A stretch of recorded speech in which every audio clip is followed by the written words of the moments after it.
میں بھی جانتا ہوں اپنی زندگی کے بارے میں وہ انسان سب سے بہتر جانتا ہے جو اپنی زندگی کو کس طرح گزار رہا ہے۔ کوئی انسان اپنی زندگی کو اگر نیک اعمال کے ذریعے گزار رہا ہے، وہ انسان جانتا ہے کہ میں نیک اعمال کر رہا ہوں۔ کوئی اپنی زندگی کو فسق و فجور میں گزارتا ہے، وہ بھی انسان جانتا ہے۔ لیکن حضور صلی اللہ علیہ وسلم کی زندگی کو دیکھیں کہ مصطفیٰ کریم صلی اللہ علیہ وسلم نے 40 سالہ زندگی میں کس طرح اپنی زندگی کو گزارا ہے۔ جو اعلان نبوت کے بغیر مکے میں جو 40 سالہ زندگی گزری، وہ زندگی کی کتاب کا ہر ایک پلہ لاجواب ہے۔ مصطفیٰ کریم صلی اللہ علیہ وسلم جب مکہ کی گلیوں سے گزرتے تھے، بڑے بڑے امیروں کی بیٹیاں، بڑے بڑے عمراء کی بیٹیاں دل میں یہ تمنا لیے بیٹھتی کہ کاش عبداللہ کا دلارا دیکھ لے، کبھی تو آمنہ کا لال دیکھ لے، کبھی تو آمنہ کا لاڈلا دیکھ لے۔ لیکن قربان جاؤ مصطفیٰ کی نگاہ مازاغر بصر و ماتغا پہ کہ کبھی بھی مصطفیٰ نے اس دنیا کے ڈھلتے ہوئے حسن کی سورج کی طرف نہ دیکھا، مصطفیٰ نے کبھی بھی اس دنیا کی خوبصورتی کی طرف نہ دیکھا۔ لیکن جب مصطفیٰ نوازنے پہ آ گئے تو 40 سالہ بیوہ سے نکاح کر کے دنیا والوں کو یہ پیغام دیا کہ دنیا والوں بیٹیوں کی عزت کیا ہے، بیٹیوں کا وقار کیا ہے، عورتوں کا وقار کیا ہے۔ اگر تمہیں دیکھنا ہو تو دنیا دار کے بنائے ہوئے والوں میں سمجھدار بنا دینا، بلکہ محبوب کے سینے میں انہیں کے قرآن میں دیکھنا۔ ایک کو کم کیجئے بے اس کو آواز بالکل سمجھ نہیں آ رہی۔ تو مصطفیٰ نے 40 سالہ جب مکے میں زندگی گزاری، 40 سال کے بعد اللہ نے اپنے محبوب کو اعلان نبوت کا حکم دیا کہ محبوب آپ اپنے قریبی رشتہ داروں کو خدا کا خوف دلائیے۔ اللہ کے رسول نے فاران کی چوٹی سے آواز دی کہ اے بتوں کی پوجا کرنے والوں ادھر آؤ، اے لات و منات کو پوجنے والوں ادھر آؤ، اے درختوں کو پوجنے والے ادھر آؤ، اے سورج کو پوجنے والوں ادھر آؤ، اے چاند کو پوجنے والوں ادھر آؤ، اے آگ کو پوجنے والوں ادھر آؤ۔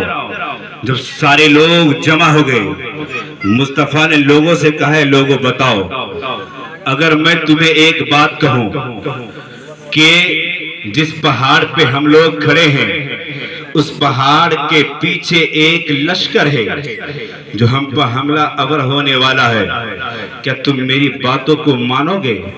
سارے لوگوں نے کہا یا رسول اللہ میں آپ کی باتوں کو مانوں گا۔ کہا کیوں؟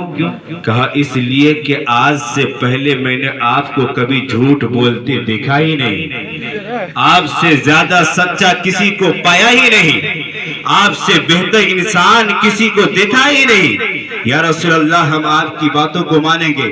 تب اللہ کے رسول صلی اللہ علیہ وسلم نے فاران کی چوٹی سے صدائے حق لگائے کہ اے لوگوں بتوں کی پوجا چھوڑ دو، درختوں کو پوجنا چھوڑ دو، پیڑ پودے کو پوجنا چھوڑ دو، آگ کو پوجنا چھوڑ دو۔ جب مصطفیٰ نے فاران کی چوٹی سے صدائے حق دیا، 40 سال سے پہلے مصطفیٰ کا کوئی مخالف نہیں تھا، لیکن اب مصطفیٰ کا کوئی موافق نہیں ہے۔ سارے لوگ مصطفیٰ کے مخالف بن گئے، سارے لوگ چلے گئے۔ جانے کے بعد اب مصطفیٰ کی شان میں گستاخیاں کرنا شروع کر دیے۔ جدھر دیکھو مصطفیٰ کی برائیاں، چوراہے پہ دیکھو مصطفیٰ کی برائیاں، ہر جگہ پہ کوئی مصطفیٰ کو گالی دے رہا ہے، کوئی مصطفیٰ کو گالیاں دے رہا ہے، کوئی مصطفیٰ کی شان میں طرح طرح کے جملے بکے جا رہے ہیں۔ مصطفیٰ کریم صلی اللہ علیہ وسلم جب فاران کی چوٹی سے اپنے چچا ابو طالب کے گھر پہنچے ہیں، دیکھتے کیا ہے ابو طالب کی آنکھوں میں آنسو ہے۔ کہتے چچا تم رو کیوں رہے ہو؟ ابو طالب نے جواب دیا اے میرے بھتیجے محمد، آئے تھے عرب کے بڑے بڑے عمراء، آئے تھے عرب کے بڑے بڑے شیر جو مجھ سے کہہ گئے اے ابو طالب اپنے بھتیجے محمد کو سمجھا دو، جو نیا دین لے کر آیا ہے وہ میرے لات کے خلاف نہ بولے، میرے منات کے خلاف نہ بولے، وہ میرے معبودوں کے خلاف نہ بولے، تو اپنے بھتیجوں کو سمجھا دو اگر تیرے بھتیجوں کو دولت چاہیے تو عرب کے ایک ایک دروازے پہ جا کر عرب کے ایک ایک دروازے پہ دستک دوں گا اور دینے کے بعد دولت کی ڈھیر لا کر تیرے بھتیجے محمد کے قدموں میں کر دوں گا. اے محمد اگر تیرے بھتیجے محمد کو, اے ابو طالب اگر تیرے بھتیجے محمد کو عورت چاہیے تو پورے عرب میں جو سب سے زیادہ حسین عورت ہوگی, جو سب سے زیادہ جمیل عورت ہوگی, اس عورت کو لا کر تیرے بھتیجے محمد کے قدموں میں ڈال دوں گا. اب حضرت آقا کریم صلی اللہ تعالی علیہ وسلم کے آنکھوں میں آنسو جاری ہے. اب آقا رو رہے ہیں. ابو طالب فرماتے ہیں اے میرے بھتیجے محمد تم کیوں رو رہے ہو؟ آقا نے فرمایا اے چچا ابو طالب جا کے کہہ دو ان بیوقوف عرب کے بڑے بڑے سرداران سے کہ بیوقوف تو نے میرے بھتیجے محمد کا سودا بڑے سستے میں کر دیا. اے بیوقوف عرب کے سرداران سنو, میرا بھتیجا محمد تو وہ ہے کہ محمد کے ایک ہاتھ میں سورج کو رکھ دیا جائے اور ایک ہاتھ میں چاند کو رکھ دیا جائے تو میرا بھتیجا محمد سورج اور چاند کو تو ٹھکرا سکتا ہے لیکن رب کا لایا ہوا دین نہیں چھوڑ سکتا. اسی دین کو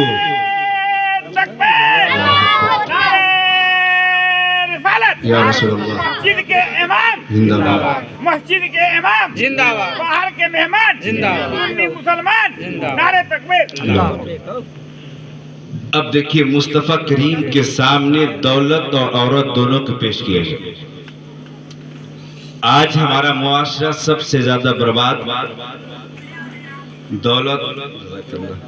دولت اور شہرت کی وجہ سے. دولت اور شہرت, عورت, اس کے پیچھے ہمارا معاشرہ برباد ہوا. جس معاشرے کا نوجوان بگڑا ہو وہ معاشرہ کبھی نہیں سدھر سکتا. جانتے ہیں نا آپ, جس معاشرے کا نوجوان بگڑا ہو وہ معاشرہ کبھی نہیں سدھر سکتا. اس لیے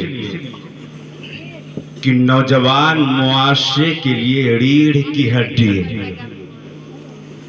اگر انسان کی ریڑھ کی ہڈی ٹوٹ جائے نا, انسان کی زندگی بیکار ہے, تباہ ہے, برباد ہے, کوئی کام کا نہیں, بستر پہ پڑا پڑا مر جائے گا, سڑ جائے گا. اگر ریڑھ کی ہڈی ٹوٹ گئی کسی انسان کی, اگر اس کا علاج نہیں کیا جائے تو انسان کی زندگی برباد ہے.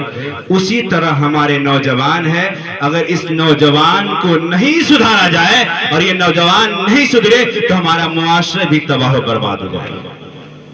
اب ہمارا معاشرہ سب سے زیادہ کدھر بھاگتا؟ زنا اور دولت.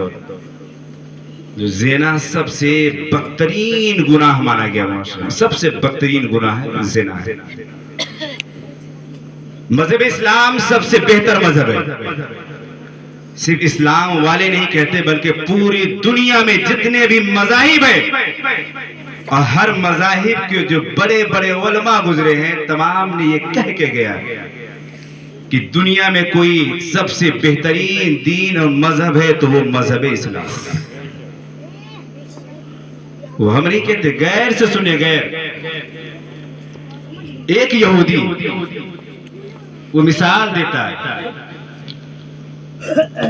کہ دنیا میں سب سے بہترین دھرم مذہب اسلام ہے اور سب سے بہترین انسان دنیا میں اگر کوئی آیا تو حضور صلی اللہ تعالی علیہ وسلم کی ذات ہے, محمد کی ذات ہے صلی اللہ علیہ وسلم.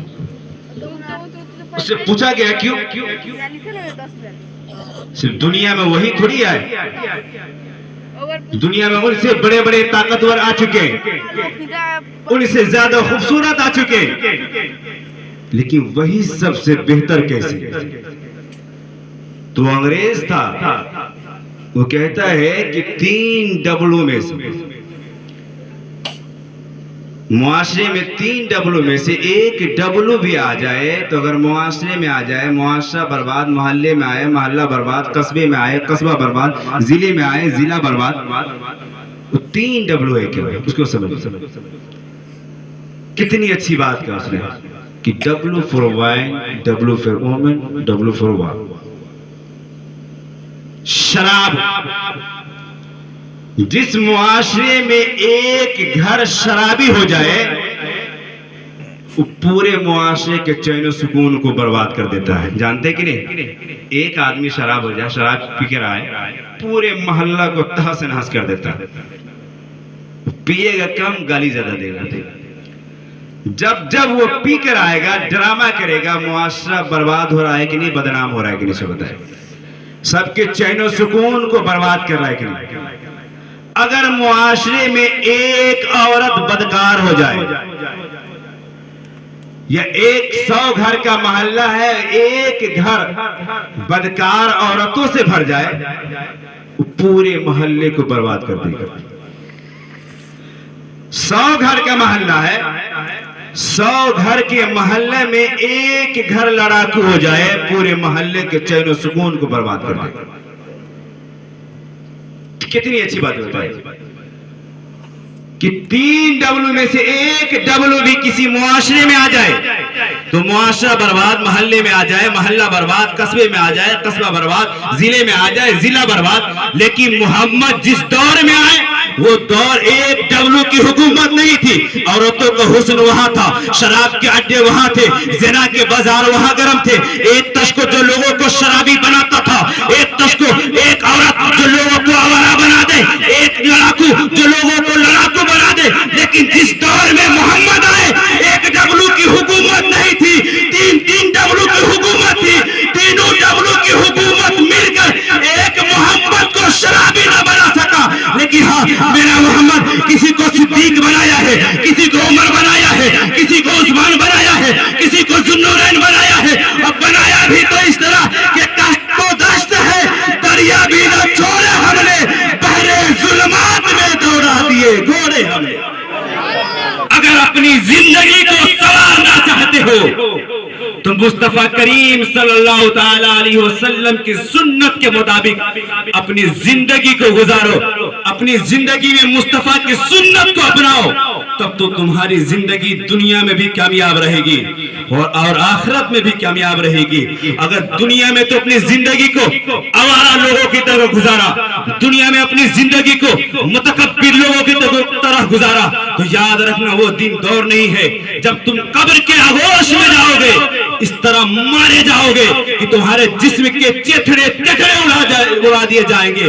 حضرت بہت بڑے صحابہ رسول وہ کہتے ہیں کہ حضور صلی اللہ تعالیٰ علیہ وسلم کی حدیث پاک ہے, آقا کریم صلی اللہ تعالیٰ علیہ وسلم فرماتے ہیں کہ جو انسان دنیا میں نماز نہیں پڑھتا ہے, اللہ تبارک و تعالیٰ قبر میں جانے کے بعد ایسا حشر کرتا ہے. جب قبر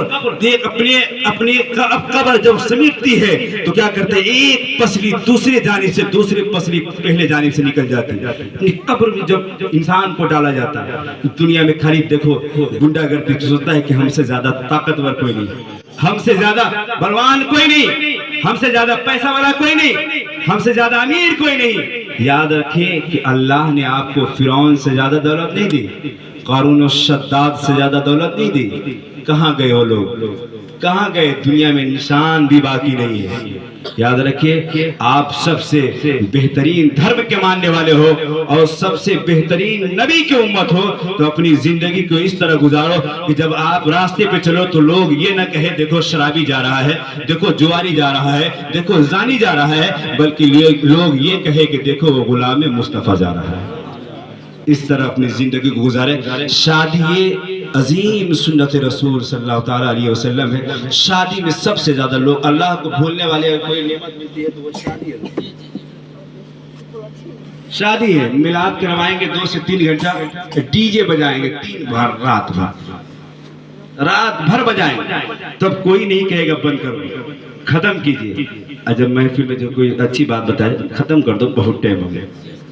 یہ بیماری ہے بھائی, یہ کب آج نہیں سدھرو گے تو کب سدھرو گے؟ علامہ اقبال فرماتے ہیں کہ متحد ہو تو بدل ڈالو نظام گلشن, منتشر ہو تو شور مچاؤ, مرو شور مچاتے کیوں؟ متحد ہو تو بدل ڈالو نظام گلشن, منتشر ہو تو مرو شور مچاتے کیوں؟ آپ لوگ سمجھدار ہیں, سمجھ گئے ہوں گے میرا اشارہ کدھر ہے کہ آپ کے اندر جس چیز کی کمی ہے اس کو پوری نہیں کرتے, تو اسی طرح ہم تباہ و برباد ہو جائیں گے. اپنی زندگی کو مصطفیٰ کریم صلی اللہ تعالیٰ علیہ وسلم صحابہ کرام کی زندگی کے مطابق گزاریں تاکہ اللہ تبارک و تعالیٰ. اور اب یاد رکھیے آپ اگر اپنے صحابہ کرام کی زندگی کو اپنے زندگی میں اپنا لیا تو دنیا کی کوئی بھی طاقت آپ کو ہلا نہیں سکتی, دنیا کی کوئی بھی طاقت آپ کو مات نہیں دے سکتی. دنیا میں جہاں بھی جاؤ گے آپ سرخرو کہلاؤ. چلیے انہیں چند جملوں کے ساتھ ان کا وقت بھی بہت زیادہ ہو چکا ہے.